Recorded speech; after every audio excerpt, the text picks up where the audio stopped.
Hello everyone, আসসালামু আলাইকুম। Welcome back to my channel জান্নাত কিচেন অ্যান্ড ব্লগ।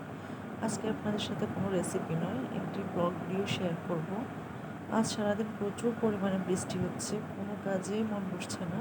তো এর ভিতরে দেখুন আব্বু কতগুলো সবজি নিয়ে এসেছে বাজার থেকে। বিলেতি ধনিয়া পাতা, কলমি শাক, ছোট বেগুন বা দেশি বেগুন, থানকুনি পাতা। থানকুনি পাতাটা শরীরের জন্য বেশ উপকারী। আমাদের ফ্যামিলির সবাই এটা খুব পছন্দ করে।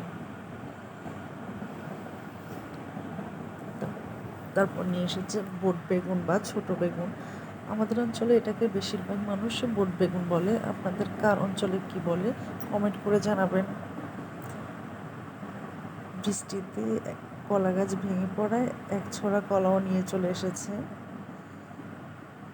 দেখুন, কলা গাছের বাড়ালি বা বগলি যে যেটা বলে আর কি, সেটাও নিয়ে চলে আসছে। আনারস নিয়ে আসছে। তো আমাদের গ্রামের মানুষদের জন্য সবজি প্রধান খাদ্য। সবজি না হলে আমাদের চলেই না।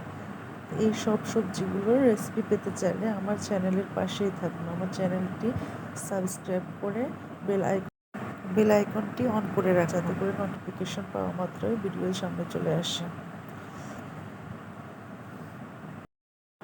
তো আজ এই পর্যন্তই। সবাই ভালো থাকবেন, সুস্থ থাকবেন। আল্লাহ হাফেজ।